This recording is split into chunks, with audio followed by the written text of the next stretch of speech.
L'infirmier ou infirmière est un agent de santé qui exerce sous la responsabilité du médecin. Il administre des soins de nature préventive ou curative aux patients.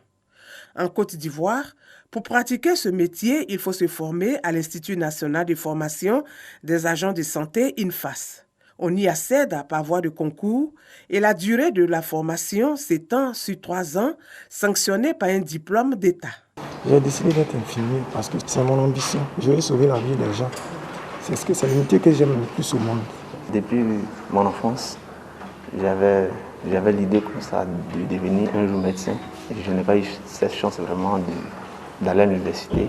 Et comme il y a des concours à l'UNFAS, voilà, pour entrer dans le domaine quand même de la santé, voilà, j'ai aimé cette filière-là. Chaque année, l'INFAS lance une dizaine de concours dans le domaine médical. Les filières les plus représentatives sont les sages-femmes, les maïeuticiens et les infirmiers.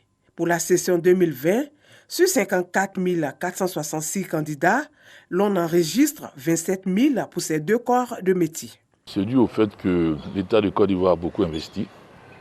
Il y a établissements de santé de premier contact qui ont été construits. Sur cette période, on a 623 qui ont été construits. Il y a 233 qui ont été réhabilités. Et qui dit investissement massif, dit aussi un besoin de personnel. Et que pour ajuster cela, il nous faut effectivement arrimer et mettre à niveau le personnel. Ce qui explique que ce nombre si important. Quand ils finissent, il y a 2 volets. Ceux qui ont fait les gens professionnels, qui étaient déjà des fonctionnaires, qui ont un salaire, un traitement, et la fonction publique édite les documents de promotion. C'est-à-dire que si vous étiez infirmier, vous passez ingénieur, ou infirmier spécialiste, vous passez du grade B3 au grade A3. Les nouveaux, ils passent un concours d'entrée, un concours direct, d'entrée ou un concours de recrutement pour aller servir maintenant à la fonction publique. L'INFAS, structure sous tutelle du ministère de la Santé et de l'Hygiène publique, a aussi une renommée internationale. Depuis 2018, l'INFAS est devenu un centre régional d'excellence qui abrite la formation de master en sciences infirmières et obstétricales, option pédagogie. La qualité de la formation elle est très bonne. On apprend beaucoup et puis on a vu aussi l'ouverture de ces enseignants qui sont disponibles pour la formation. Il y a certains modules qu'ils ont jugé nécessaire d'incorporer dans la formation et créer du temps pour que nous puissions bénéficier de ces modules-là. Moi, personnellement, ce n'est pas un regret. Et pratiquement, c'est l'avis partagé de tous les 6 pays qui sont venus dans ces cadres de formation. L'objectif, c'est de former des formateurs, des agents de santé de qualité. Donc, il s'agit de former des ressources humaines pour la formation. Nous avons reçu 36 étudiants venant donc des 6 pays, Tchad, Mauritanie, Niger, Mali, Burkina Faso et Côte d'Ivoire. Pour maintenir le cap de la formation continue, l'INFAS est en partenariat avec des universités locales et internationales. Objectif, permettre aux professionnels de la santé de prendre en charge les patients, suivre leur traitement de manière physique ou à distance.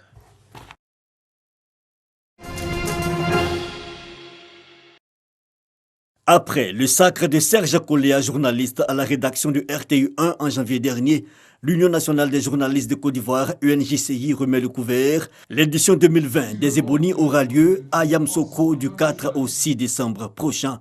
On ne parlera plus de nuit, mais désormais de la semaine des Ebonies. Nos consoeurs et confrères qui ont sorti des livres, des romans, des essais, des nouvelles, tout cela vont pouvoir échanger avec le public. Et sera l'exposition des stands de nos différents partenaires. Le samedi, ce sera vraiment le côté un peu attractif. Le jeu au village Eboni, un cross à travers la ville de Yamoussoukro, qui va abriter les Ebonies, etc. Dans la soirée, nous aurons la nuit des Ebonies, voilà, comme on était pour récompenser les meilleurs d'entre nous. Et puis le lendemain, on ira au village de Bomizambo, qui est le village des Tisserands. Un programme plein, mais surtout des innovations. Une première journée pour la réflexion et de nouveaux prix, dont celui consacré au numérique. Par le passé, ils étaient pris en compte dans Eboni presse écrite, mais je pense que les deux supports sont différents, donc il faut créer ce prix-là pour rendre aussi hommage. Mais attention, ne seront pris en compte uniquement que ceux venus des rédactions reconnues par l'autorité nationale de la presse ANP.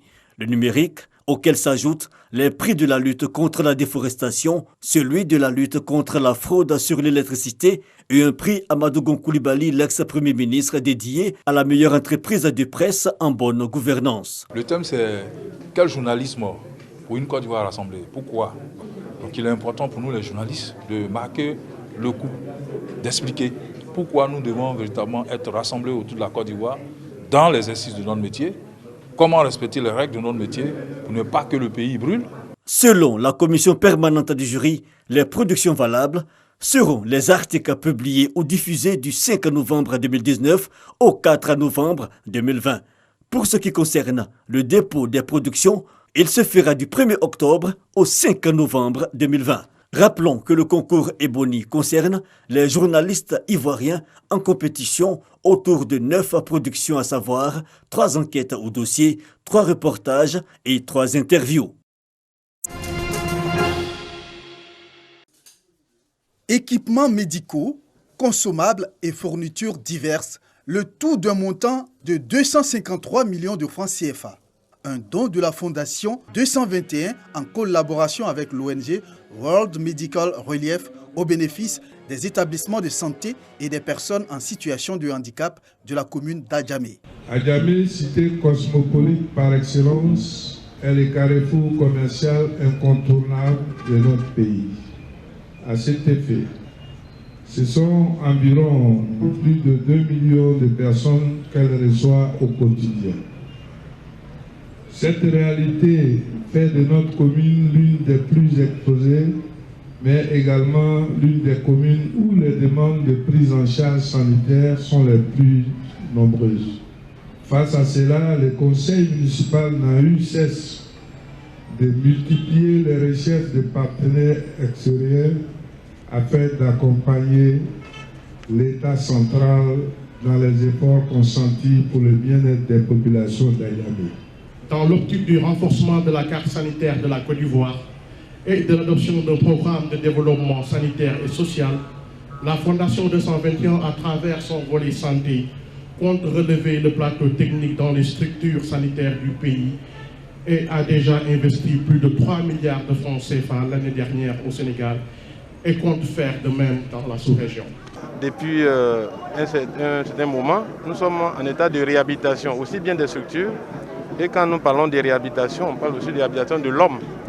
Donc nous pensons que c'est un aspect très important que la Fondation nous donne pour vraiment être beaucoup plus proche donc, de nos populations qui souffrent donc d'handicap.